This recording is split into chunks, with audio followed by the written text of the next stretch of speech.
Assalamualaikum warahmatullahi wabarakatuh.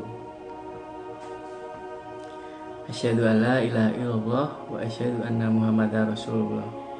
Allahumma sholli ala sayyidina Muhammad wa ala ali sayyidina Muhammad. Rabbi shrah li sadri wa yassir li amri wahlul 'uqdatam min lisani yafqahu qawli. Sahabat-sahabat sekalian, pernahkah kita membayangkan dan berpikir mengapa kebenaran yang sama disampaikan oleh orang yang berbeda atau dengan cara yang berbeda bisa diterima dengan sangat berbeda juga oleh hati? Ada yang disambut gembira, ada juga yang ditolak mentah-mentah, padahal isinya sama-sama kebenaran. Bayangkan Anda sedang membawa makanan yang sangat bergizi dan segar.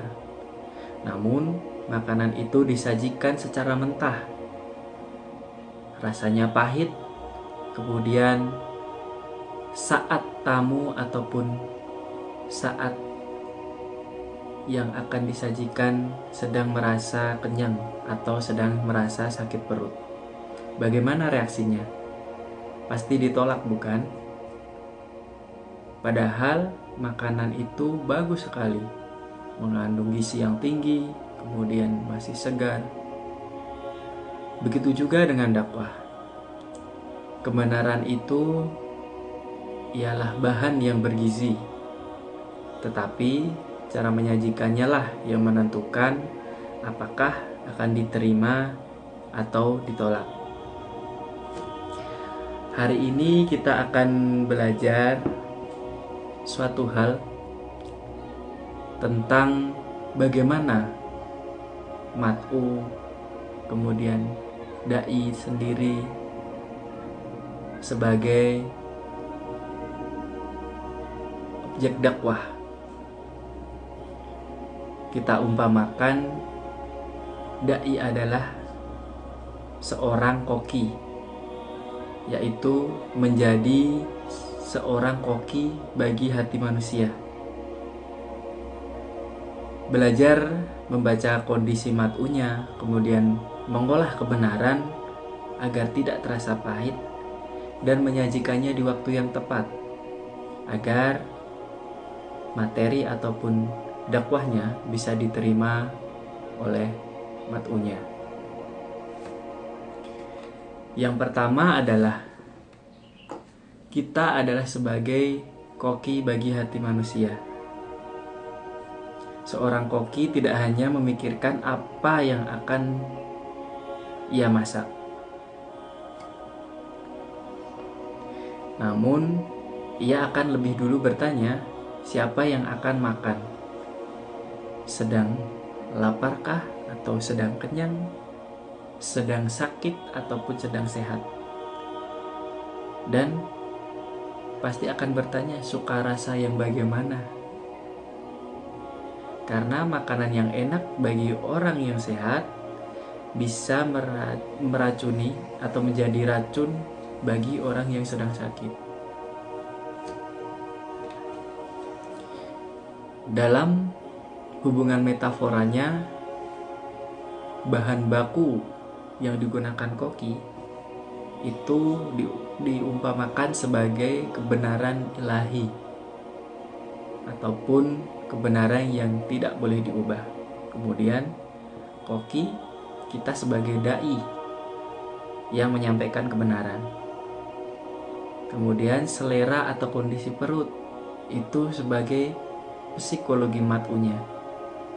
Kemudian cara masak dan penyajian itu sebagai cara penyampaiannya. Kemudian hasil adalah manfaat yang terserap ke dalam jiwa.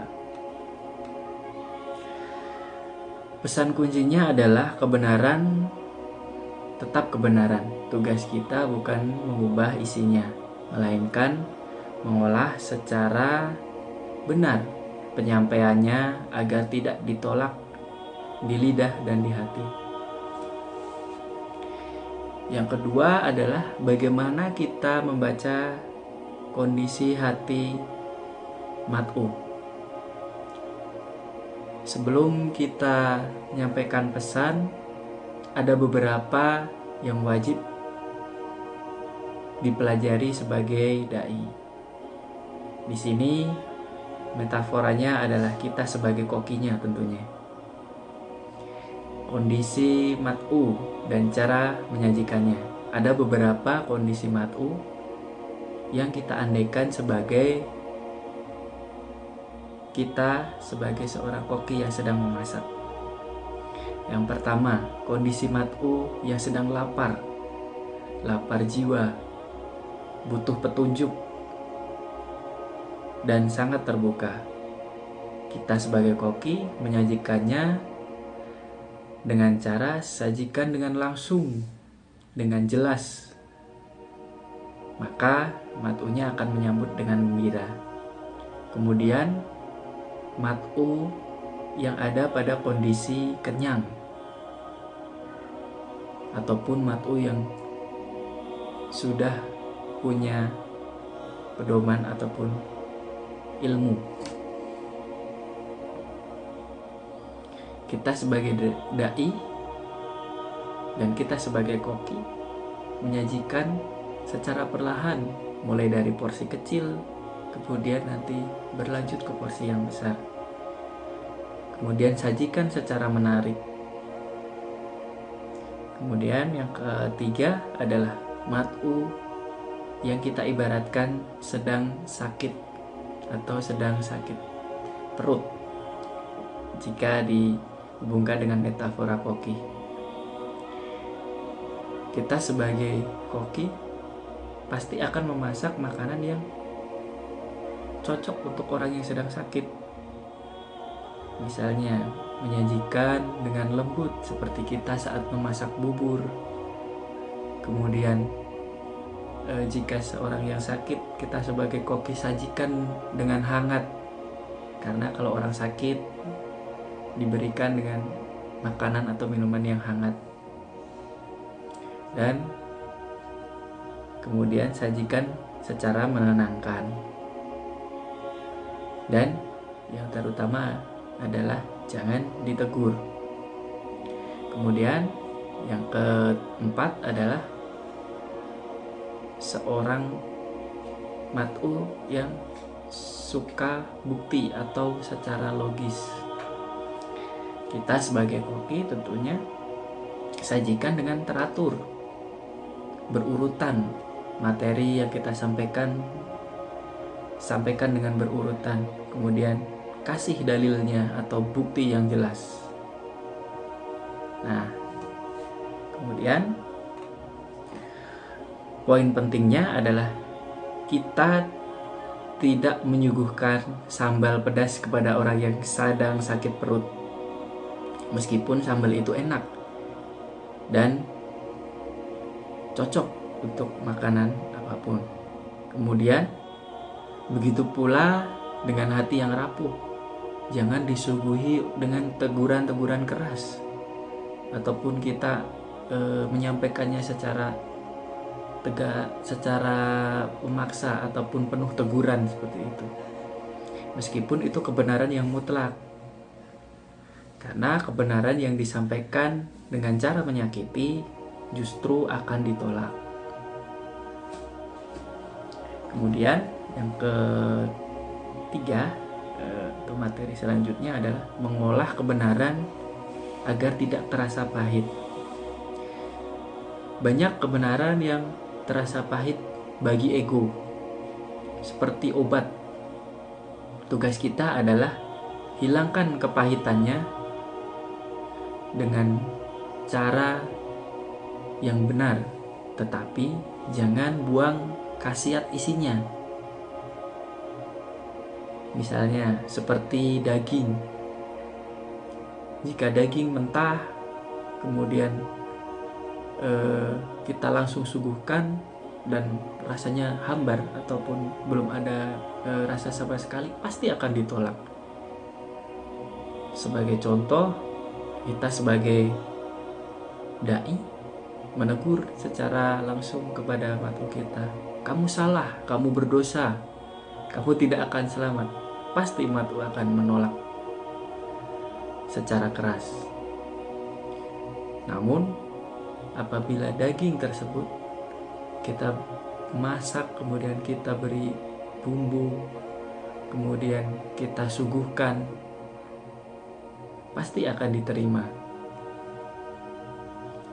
Sebagai contoh kalimat untuk matku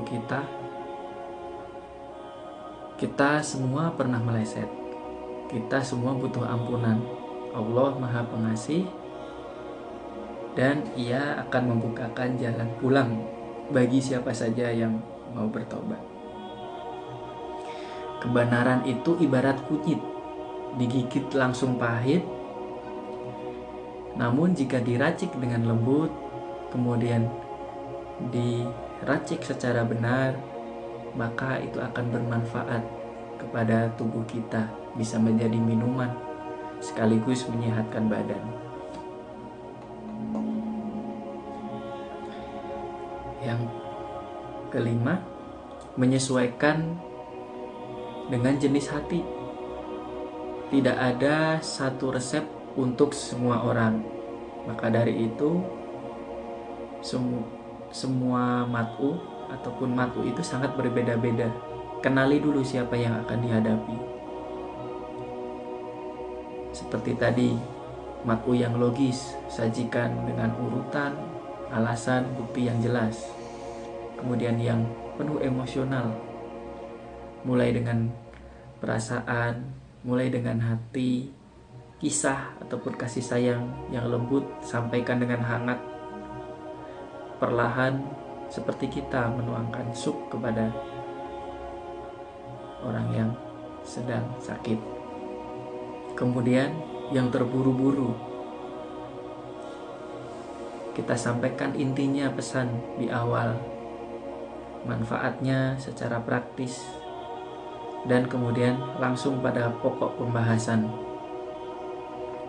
tanpa berbelit-belit. Kemudian keterampilan koki dakwah. Selain bahan dan resep, koki yang baik juga menjaga hal-hal ini. Yang pertama, menyajikan waktu yang tepat di saat waktu yang tepat. Setiap hari, bukan saat marah ataupun terburu-buru. Kemudian menjaga rasa tetap seimbang, tidak terlalu keras, tidak terlalu lunak. Kemudian sampaikan dengan penuh kasih dan peringatan. Ketiga, jangan memaksakan bentuk. Setiap orang punya watak masing-masing. Bantu kebaikannya tumbuh. Jangan paksa menjadi orang yang lain. Kemudian rasa harus sesuai aroma. Ucapannya baik, perbuatannya baik. Jadilah contoh yang membuat orang ingin mencicipi kebaikan yang Anda bawa. Kemudian kita